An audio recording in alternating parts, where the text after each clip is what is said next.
একটা ভিডিও নিয়ে চলে এসেছি তোমাদের সামনে।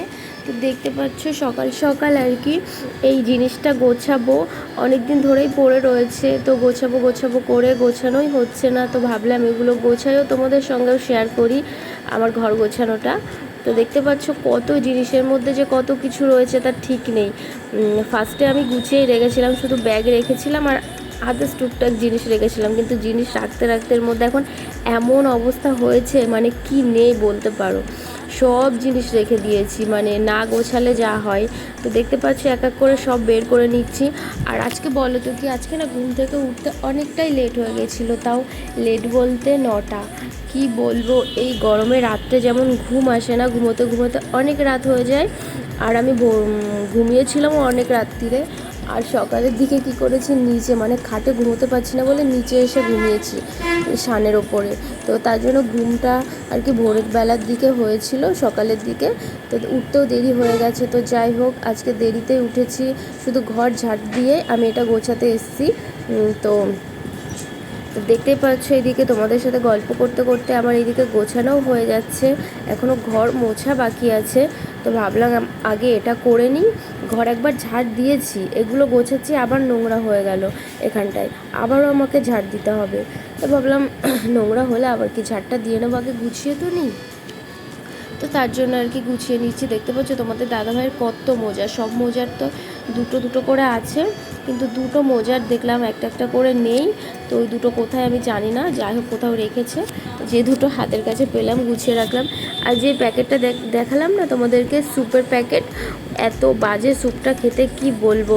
এর আগে তোমাদের দাদাভাই এনে দিয়েছিল, আমার শরীরটা ভালো ছিল না বলে, ঠান্ডা লেগেছিলো বলে, জ্বর এসেছিলো, তো ভীষণই বাজে স্যুপটা। তো এক প্যাকেট খেয়েছি আর এক প্যাকেট রয়ে গেছে। তো দেখো তোমাদের সাথে গল্প করতে করতে ওইদিকে আমার তো গোছানো হয়েও গেছে।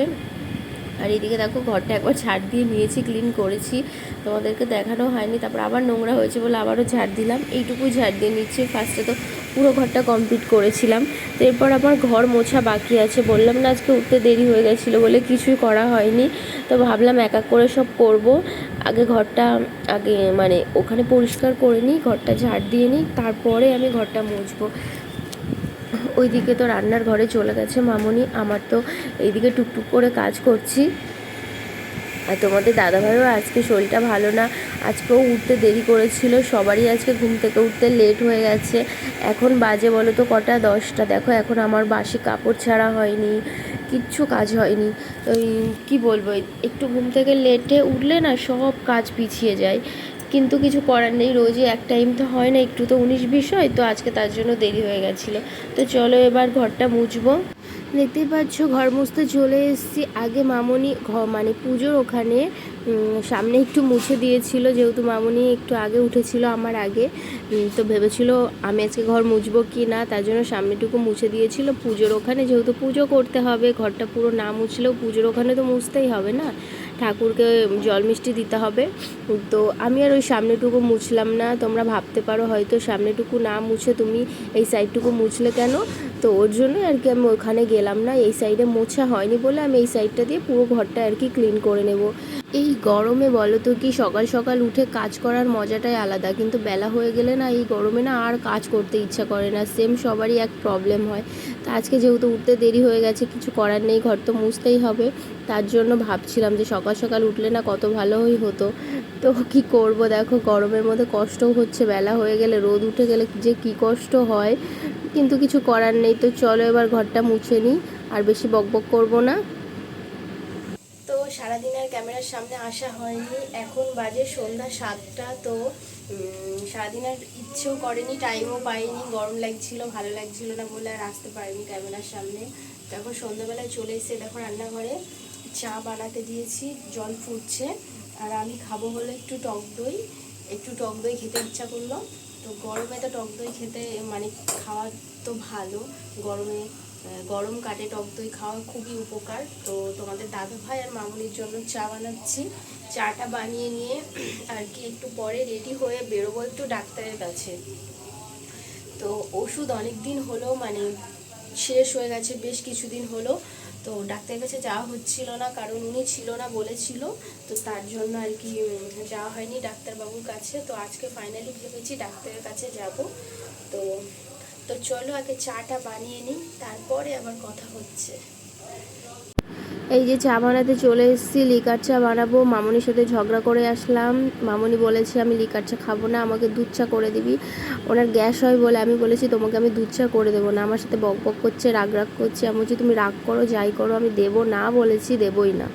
তো যাই হোক লিকার চায় করে দিয়েছিলাম, লিকার চায় লাস্টে খেয়েছিল। তারপরে আমি একটু দই নিয়ে চলে এসেছি, তোমাদেরকে তো দেখালাম।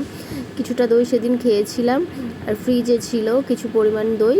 তো দইটা অনেক দিন রয়েছে, তো মানে প্রথম দিন একটু হালকা পাতলা পাতলা ছিল, এখন একটু ফ্রিজে থেকে থেকে গাঢ় হয়ে গেছে, সেই টেস্টটা সেরকম একটা নেই। তো ভাবলাম দইটা পড়েই রয়েছে, নষ্ট হবে, তো আমি খেয়ে নিই টক দইটা। টক দইটা জানো তো আমি একদম আগে খেতে পারতাম না, কিন্তু এখন আবার বিট নুন দিয়ে মানে অল্প অল্প করে খেতে পারি, বেশ ভালোই লাগছিল খেতে। তো এই সাইডে মানে টক দই নিয়ে বসে পড়েছি টক দই খেতে। আবার কিছু জিনিস আমার সেলাইয়ের বাকি আছে, সেই জিনিসগুলো সেলাই করব। আমাদের ওপরেই আর কি মেশিন আছে, সেখানে সেলাই করব। আমি অবশ্য সেলাই করতে পারি না, একজন সেলাই করে দেবে। তো আমি ভাবছি মামুনি এবার ওই সাইডে ডাকছে যে তাড়াতাড়ি খেয়ে দে ওপরে আয়। মামুনি ওপরে গেছে। ওইদিকে আবার তোমাদের দাদাভাইও ডাকতে শুরু করে দিয়েছে। আমি বললাম দাঁড়াও 1 মিনিট আমি যাচ্ছি। বলো তো কি দেরি হয়ে যাচ্ছিলো বলে তাড়াতাড়ি করতে বলছিল, যেহেতু আবার ডাক্তারের কাছে যাব সেলাই করে, অনেকটা রাত হয়ে যাবে। তো তার জন্য আর কি তোমাদের দাদাভাই তাড়াহুড়ো করছিল। তো দেখো কী কী সেলাই করব। এটা হলো মামনির ব্লাউজ নিয়েছে, আর রেড কালারটা আমি নিয়েছি। দুটো সেম ব্লাউজ জানো তো, একই রকম। মানে কি বলবো, এটার আবার ফিতের ওখানে একটা ফুল নেই। আমি ভাবছি কি করব, অন্য কাপড় দিয়ে সেলাই করব না কি করব জানি না, নাইলে ফিতে কেটে দেবো। ওই ওই কি বলবো, ওই কালারটা পার্পেলও না কি কালার, ম্যাজেন্ডা টাইপের, ওটাও আমার ব্লাউজ। আর এই কুর্তিটা সেই নিয়ে এসেছিলাম না হাট থেকে, তো সেই কুর্তিটা। আর এই শাড়িটা, যে শাড়িটা আর কি বিয়ের মধ্যে পরেছিলাম, পাড়ের ওখানে পুরো উঠে গেছে, তো পাড় লাগাবো। তো তার জন্যই নিয়ে এসেছি। কী অবস্থা দেখো, পাড়টা লাগাবো মানে আমার ভাবছি শাড়িটা 2 দিন পরতে পারলাম না, এর এই কীর্তন শুরু হয়ে গেছে। মানে এই বাজে একটা অবস্থা। এর আগে মামুনের একটা দামি শাড়িতেও যেন ওরকম হয়েছিল, তাই ভাবছিলাম আর মামুনকে বলছিলাম। এইদিকে দেখো তোমাদের দাদাভাই আর কি আমাদের যেটা কাজ আছে ঘরের, মানে সোয়েটারের ঘর পড়েছে, ওগুলো আর কি তোমাদের দাদাভাই কাজ করছিল, তুলছিল ঘর। তো এই যে মেশিনে নিয়ে এসেছি, এই কাকুটা আর কি সেলাই করে দেবে। এই কাকুটাই সেলাই করে দেয়, আমাকে বলেছে কবে থেকে যে তুমি মেশিন শেখো। তো আমার আর শেখা হয়ে ওঠেনি। তো যাই হোক, এই সাইডে আমার কবে থেকে তরমুজ খেতে ইচ্ছা করছে, ওপর থেকে দেখি, কিন্তু তরমুজ আর খাওয়া হয় না। আজকে ফাইনালি তরমুজ নিয়ে এসেছি, কিন্তু কপাল খারাপ আমার জানো তো, ফার্স্ট একটা তরমুজ কেটেছি নিয়ে আসবো বলে, তরমুজটা লাল না, পরের নেক্সট যেটা কাটলাম সেটাও সেম এরকম। তো যাই হোক, ওইদিকে খেয়ে দিয়ে বেরিয়ে পড়েছিলাম ডাক্তার দেখাবো বলে। এই দেখো, তাও অনেকটাই রাত হয়ে গেছিলো, তাও তো 9টার পরে বেরিয়েছি। তো চলো যাওয়া যাক ডাক্তারের ওখানে। তোকে নিয়ে চলে যাবে আর খাওয়া।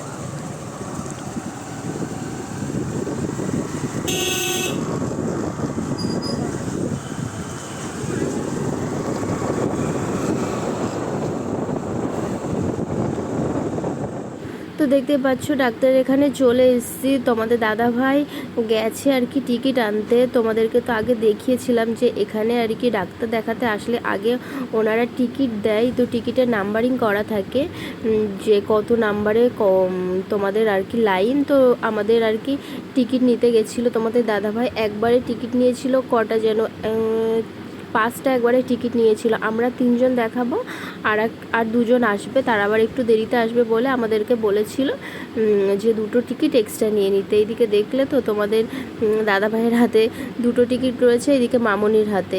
তো আমি এবার দেখছিলাম আমাদের কত নাম্বার। তো আমাদের তো পড়েছিল 71, 72, 73, আর পরে 2টো ছিল 74, 75। তো ওনারা একটু পরে এসেছিল। এইদিকে আমি সবাই মিলে আর কি গল্প করছিলাম। এইদিকে তোমাদের দাদাভাই আবার একটু বেরোবে ডাক্তার দেখিয়ে। তো আমরা জানো তো ডাক্তার দেখাতে ভেতরে ঢুকেছিলাম, কিন্তু তোমাদের দাদাভাই ছিল না। তো বললাম না বেরোবে, তো ও বেরিয়েছিল একটু ওই দাদাদের সাথে, দাদার কাকাদের সাথে। এইদিকে আমি ডাক্তারের ঘরে বসে রয়েছি, ডাক্তার একটু টিফিন করতে গেছে। তো দেখো আমি হোমিওপ্যাথি ডাক্তারের এখানে এসেছি। তো এর আগে কোনোদিন ভিডিও করিনি, এই ফার্স্ট টাইম করলাম। তো যাই হোক, তোমাদেরকেও একটু দেখিয়ে দিলাম, লোকজন ছিল না বলে, তার জন্য। না হলে ডাক্তারের ঘরের মধ্যে ভিডিও করতে কেমন লজ্জা লাগে না। তো যাই হোক, আবার একটু ফুচকা খেতে ইচ্ছে করলো, ভাবলাম কি ডাক্তারের ওষুধ তো খাবোই, তো চলো আজকে ফুচকা খেয়ে নিই। তো দেখো ফুচকা খেতে চলে এসেছি, কিন্তু ফুচকা খেতে এসে ফুচকাটা খেয়েছিলাম যে কি বাজে কি বলবো তোমাদেরকে। আলুটা পুরো নষ্ট হয়ে গেছে, আলু সেদ্ধ মাখিয়েছিল, তারপরে ফুচকাওয়ালার সাথে ফুচকা খেয়ে না বড় গন্ডগোল বেঁধে গেছিলো। মানে আমাকে দুটো ফুচকা দিয়েছে, আমি বলছি আলুটা কেমন যেন গন্ধ হয়ে গেছে, আমি খাবো না। দুটো ফুচকা দিয়ে উনি বলে 4টে ফুচকা। যাই হোক, ওনার সাথে তো গন্ডগোল বেঁধে গেল, পরে আর খাইনি। তো তারপরে দেখো রাত্রের দিকে অনেকটাই রাত হয়ে গেছিলো, তোমাদের দাদা ভাই ওখান থেকে আস্তে আস্তে অনেক দেরি হয়ে গেছিলো, বাড়ি আস্তে আস্তে অনেকটাই রাত হয়ে গেছিলো। দেখো সব দোকানপাট বন্ধ, অনেক অন্ধকার, তো অনেকটা টাইমও লেগে গেছিলো। তো চলো বাড়ির দিকে যাওয়া যাক। তো এই দেখো আর কি আমি বাড়িতেও চলে এসেছি, গেটটা খুলে দিচ্ছি যেহেতু তালা দিয়ে গেছিলাম। আর বাড়িতে ভেবেছিলাম জানো তো কি, রাতে তো রান্না করে যাইনি, ভেবেছিলাম যে বাইরে কিছু খেয়ে নেব, কিন্তু এতটা রাত হয়ে যাবে ভাবিনি। তো তার জন্য আর বাইরে কিছু খেতেও পারিনি। তো ভাবছি রাত্রে এসে বাড়িতে কি খাবো, মামনি তো বলতে বলতে আসছে। তারপরে দু জায়গাতে শুনলাম যে কিছু খাবার আছে কিনা, বললো কোথাও কিছু খাবার নেই, কিছু করার নেই। তো আগের দিনে আর কি দাদার আইবুড়ো ভাত দিয়েছিলাম, রাইসটা ছিল।